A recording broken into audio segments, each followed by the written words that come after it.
A very good morning once again, and many thanks for staying with us right here on the number one breakfast show in the country, Morning at NTV. Well, Crown Beverages Limited, as you already know, is Uganda's oldest beverages company. Yes, the company's range of carbonated soft drinks include Pepsi, Pepsi Max, Mountain Dew, Mirinda Fruity, Mirinda Orange, Mirinda Pineapple.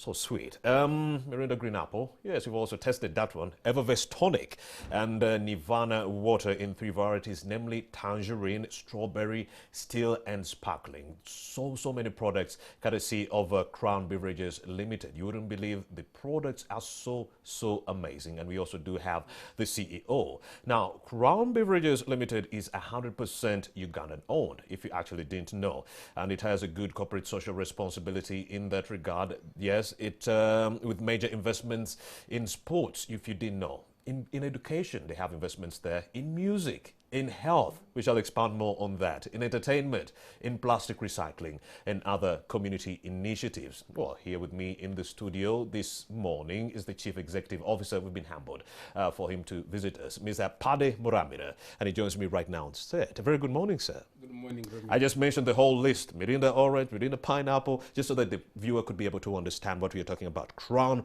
Beverages Limited, 28 solid years. Romeo, you forgot Sting. Sting, I Yes. forgot Sting. But before we actually take a look at how you've been able to actually circumvent the COVID-19 pandemic and so forth, why don't we talk about that same issue, how the company is actually coping up right now? We are in week 3 of this lockdown, and so many companies are grappling left, right, and center, but your factory is actually still up and running. How are you able to do that? I'll talk about it. Go ahead. But Romeo, before I talk about it, there is a new kid on the ground. Pepsi Max. Pepsi Max. Maximum test. Don't forget that one. Pepsi Max and Sting. Yes. Yes. How have we coped up? Yes. You know, the economy was... I will look at the 3 areas. Pre-COVID, COVID, expected post-COVID. The pre-COVID, the economy, according to the economists and the Bank of Uganda projections, the economy was growing between 6 and 6.5% growth. And in the beverage industry, we are growing double digit. And of course, population-wise, we are growing 3%. All right. You know, Uganda is very productive. And we, for the last 5 years, were leading, and we are still leading, beverage manufacturer in the fizzy products. Pepsi So- Max. Yeah, Sting, those Evervest Tonic. carbonated drinks. Indeed. And we were very hopeful, optimistic, and had a big strategy. So we went out to expand. And little did we know that there was a pandemic, a monster coming on the globe. Indeed. Come March, everything set. Then the pandemic fell in place. Obviously, Crown Beverages was not alone in the panic. It really shook us. And initially, most people thought that possibly this thing may not stop. But for us, we had a different view. We thought that at any cost it will stop. So we continued with our strategy. We continued with the investments. The president did a good thing, government in general, lockdown. And manufacturers were allowed to continue manufacturing in all those conditions. So Crown Beverages, what it did was to organize ourselves, follow the SOPs, put people in the factory, continued producing, continued running out into our customers, consumers, but majority of the areas were closed. Indeed. So you are talking about the events, Indeed. entertainment, Yes. leisure. So we pulled through. We made some losses in some months. Now, come July, with the lockdown eased, there was very good ray of hope. So we started moving and continuing with that strategy, continued with the expansion, continued with meeting the demands of the market. Now, during the lockdown, the PMI, Purchasing Managers Index, which looks at the overall economy in different manufacturing sectors, dropped to around 20 from the average of over 55. Indeed. And the growth, I think the projection was negative. Now, after the opening up, I remember Bank of Uganda around February, in their monetary policy, they indicated that the economy will grow between 3 and 3.5%. Yes. So which was very promising. And for us, we're already in that expansion mode. From 6 to 3%. Yes. And we saw a growth in the PMI numbers. But now another phase comes in. But this time it found us prepared because we had all the SOPs in place. How we were prepared? following up. As far as the manpower is concerned, we What were has to prepared. be done? We had all what we had prepared in the first phase. So it was So you just had to core execute. now, Yes. bring back. So we brought back. What did we do in the previous lockdown? How can we polish it up to ensure that we are a success when it comes to implementing SOPs in the second lockdown? So this time around, it didn't hold us or took us as on panic. Go ahead, we were Mr. prepared. Murabira. So we went through. We are going through. We are looking forward for end of this month. Indeed. And the numbers are, I think you media, you are filling up. Indeed. I keep on watching. The numbers are declining. And I think it was a wise move. You think the lockdown was a wise move? I think so. Well, how so? Contain the spread. Because as the Minister of Health indicates, if you keep it in one, then those who are not affected will not be affected. And after a period, it goes. And guys, we need to be thankful to this country. I hear you. Our scientists, when you hear Professor Gwang coming up with some treatment, and you hear somebody in Guru coming up with another one, for us, we believe that COVID, with our SOPs, we are going to manage and we go through. Well, a lawyer is suing him over patent rights, but that is a conversation. That's a different for another day. As Mr. long as Ogwang. people get to... Very good morning, Mr. Ogwang. He's watching Moni at ATV right now. Yes. How have you been largely able to take care of the welfare of your workers moving forward during this pandemic and the second lockdown? The welfare of the workers is really critical. Actually, not during the pandemic. From the time COVID began, we did a screening for the entire workforce. Okay? PCR. Yes. Expensive, but we said health first. Screened everybody. Fortunately, at that time, we had about 2 or 3 positive. We followed them with counseling. We followed them with some treatment. And since then, periodically, we have been screening. And in this second lockdown, we did another screening, this second phase. It was bad. And we got about 16% of our workforce down. Not sick, but positive. And we took them home, managed them from home, using our doctors, using our counselors, and I'm happy to report that all of them came back negative. So we continue doing that. And we assisted our workers. We gave them some foodstuffs, we gave them some care, and we continued. We never laid off the workers. We continued paying them the salary, and until to date. Indeed. Yes. So how has COVID-19 affected your ability to reach out to the customers, and how have you maximized on the power of technology to use the same to reach out to your customers during this time when they are curtailed or unable to move from point A to B with ease? Okay. The manufacturers were given an ease, and we have pickups. Indeed. Our mode of distribution, we use third-party contracted distributors who are at different centers. So product would move to the distributors. The distributors were able to move. Secondly, we have the e-commerce. These border borders, they are helping us a lot. Indeed. Somebody calls, he needs a product, just get a border, put a case, put a carton, reach him. So that we are able to reach. There are areas where we are not reaching. Of course, schools, we had a loss on schools because schools closed immediate and product expired. So we had to go and call it back. Understand. Bars, The bars. which were closed. So product closed in, and you know the first round was tough. The workshops, People were not prepared. the seminars. So wherever the areas Yes. closed permanently, we took a hit. The workshops, Because the we had to seminars, pour out- government is saying we won't be We had having to pour out workshops. those products Yes, and substitute them with the fresh product. I hear you. So that one we have not reached, and I think it will take us some time. But the others, yes, we are reaching. Well, 28 years, Mr. Paddy Muramira, in an industry that is very busy and competitive. How largely have you been able to keep afloat as a company moving forward Okay. within those 28 years? We are bottling on a franchise All right. of PepsiCo International, commonly known as PepsiCo. Now, PepsiCo, the franchise, you must maintain the quality of the brand I hear you. where you are making it to look the same globally.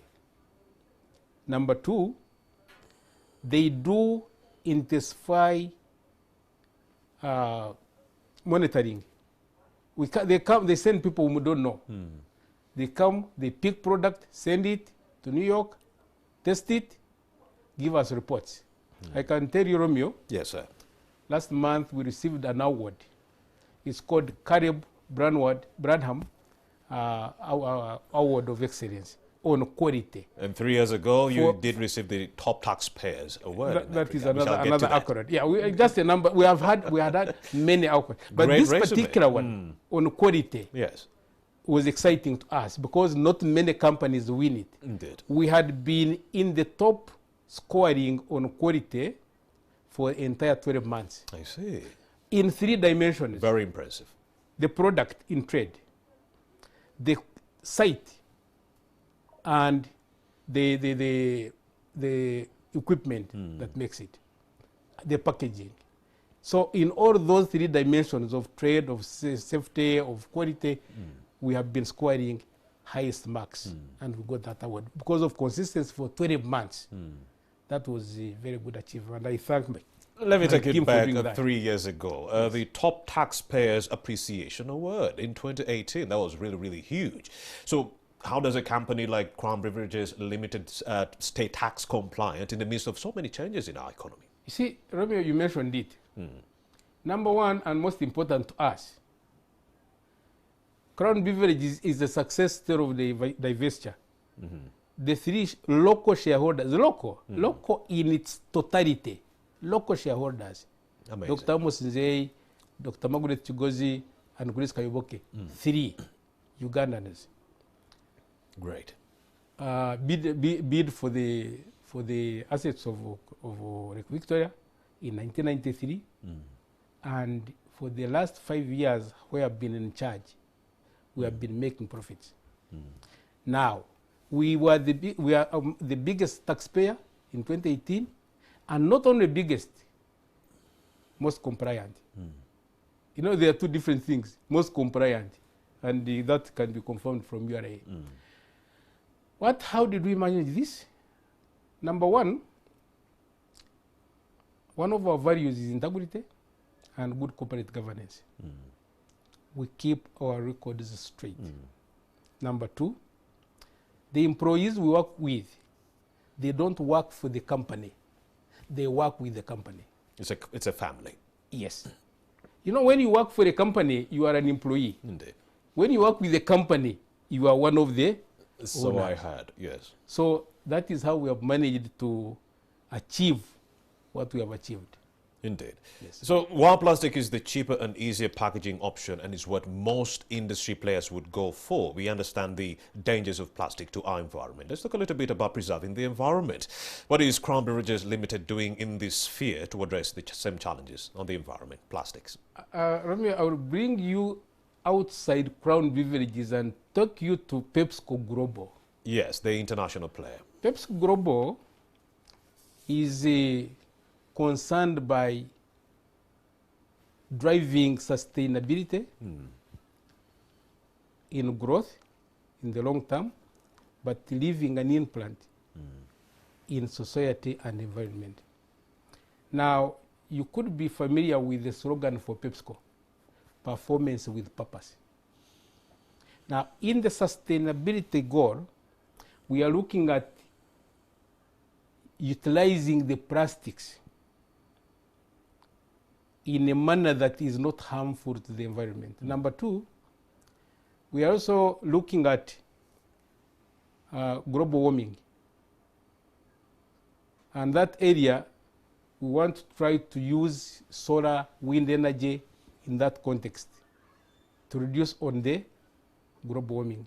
Then lastly, the third item that PepsiCo International is involved in is about conservation, using less water in its operations and recovering the water. So we do water harvesting. Now back to the plastics. Indeed. Plastics came in, it was a new innovation, it was good, exciting, easy for the consumer. But later on it became a hazard to the environment. So what is CBL doing? What is PepsiCo doing? 3 R's.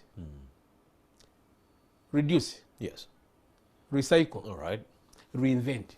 Reduce, recycle, and reinvent. Now, in reducing, you do what you call lightweighting. Now, lightweighting is like if you look at a bottle of half liter. At the time when we started plastics in 2011, that bottle was 28 grams. Currently, the bottle is 20 grams. In other words, you are putting out less tonnage of plastic than previously. That's reduced. Recycle. There is a drive under PepsiCo and ourselves to do upbeat. Upbeat is converting the waste plastic back into use. And that's a project that is running. And we have time frames that by this period, we should be using 100% upbeat. So you don't throw. You clean, chop, turn it into resin, make a bottle. Then reinvent. I've put on a jersey made out of plastic from PepsiCo. And that's an area which we are driving, but now specifically for Uganda, we have a recycling plant for our internal generated plastics. We are very soon, you'll be getting us in the media. With PepsiCo support and ourselves, we are going into now cleaning up what is in the market. Back to our side, clean, reuse, recycle, and convert into something useful. All right. Very insightful conversation I'm having with Mr. Paddy Muramira. He is the Chief Executive Officer for Crown Beverages Limited. Let's talk about product development for a beverages company like Crown Beverages Limited. What guides your innovation decision-making processes? I will look at it in this angle, Romeo. Number one, what does the customer want? So we just don't only develop. We look at what does the customer want. Most of our products are tested and approved. We work hand in hand with the local approving agencies, we work hand in hand with the global approving agencies. So when we look at number one, we have been in the Fizzy, now we are brought in water. We were playing in water, but we are not playing it in full level. Now, with this expansion that we went into, we are in full water, we are in a single serve, we are in a big serve, the jumbos. So I would be expecting a jumbo of Nirvana here. We are bringing in Aquafina. Aquafina is an international brand of PepsiCo. We are bringing in Aquafina very, very soon. So that one will also be on the plate. We are going into the Revive. Revive is about the energy-related and health-related soft drinks. Then we are also in the low sugar and no sugar. Pepsi Max I've mentioned. So all of those areas are dictated by what does the consumer need. I see. And we are there. And of course, when you know what the consumer needs, you're actually going to be making some really, really big money. And before I leave that point, the president, the government is looking majorly on the local content. I see, the Bobo policy. Recently, we acquired a 23-acre new site. We are coming from the 12-acre new site, old site. The old site is going to remain running. The new site is going to allow us to go into those areas of local content. Let's talk about the winning business strategy, Mr. Muramira. What could be the winning business strategy at the Crown Beverages Limited? You know, we have so many burgeoning businesses, and the leaders of those businesses are watching, the proprietors, and they want to get some 2 or 3 pointers from Mr. Muramira. The winning business strategy at CBL, what could that be? The winning business strategy is about the culture of the company. The culture. The people. How do you treat your employees? I am Crown. Amazing. Now, when I say I'm Crown, don't confuse it with Crown Beverages. No. Everyone, every employee is Crown. Yes. Crown goes for compliance. Yes. Everyone must be compliant. Yes. Okay? Everyone is responsible. Indeed. We all have an ownership level. I said we don't work for, we work with. An ownership level, noble, okay, and the winner, Crown. I'm Crown. And all that being Crown is hinged on a number of pillars. Number one, we call it Kapoch. Number one is commitment, okay, for C, accountability. I praise my team. Indeed. On accountability. Accountability, professional. We do our things professionally. Okay, one team, one goal. We will have the same goal. And the Kapoch, we are talking about commitment and inclusive leadership. I don't run that business alone. I run it, everybody runs it as a CEO. Indeed, and that takes us to the culture at CBL. We know that all organizations are guided by values, expectations, and practices, and that these practices go a long way in affecting the business strategy. What would you say is the culture at the Crown Beverages Limited? It is what I've just taken you through. The Crown, the Kapoch. Looking at the employee as the Crown. So before we let you go, any parting shots, Mr. Paddy Muramira? First of all, I want to thank God for honoring this country through this pandemic. You know, we have not had a big risk the way we have had it elsewhere. Number two, I want to thank the government for the enabling environment.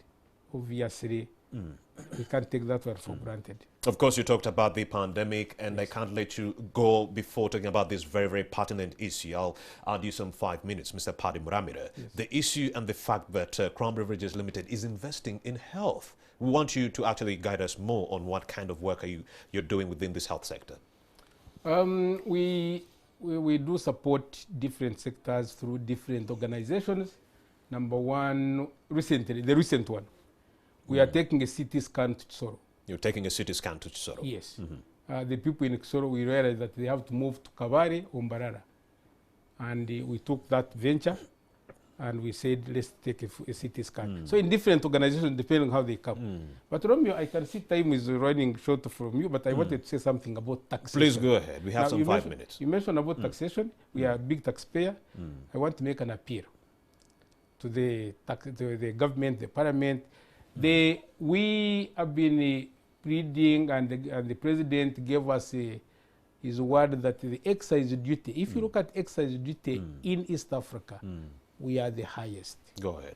And our pleas reached the president, and he gave us an offer that we are going to have a reduction in excise duty. At that time, when we were approaching, it was 20%.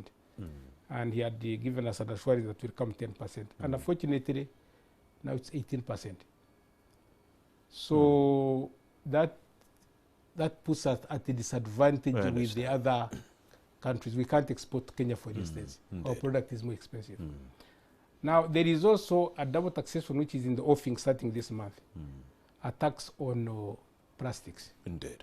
2.5% or $70 per ton.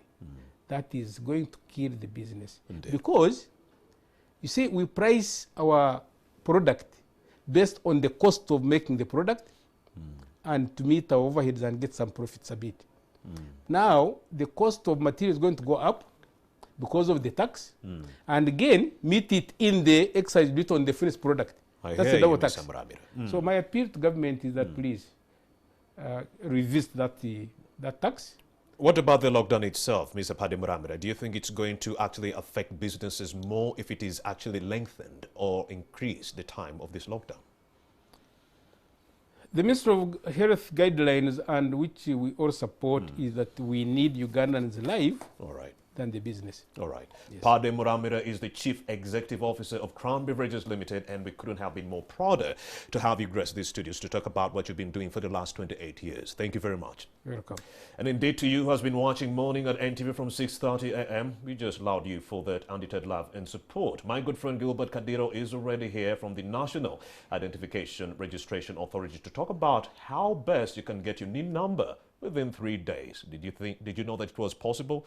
Gilbert Kadilo is going to be expounding more on that. We'll be right back.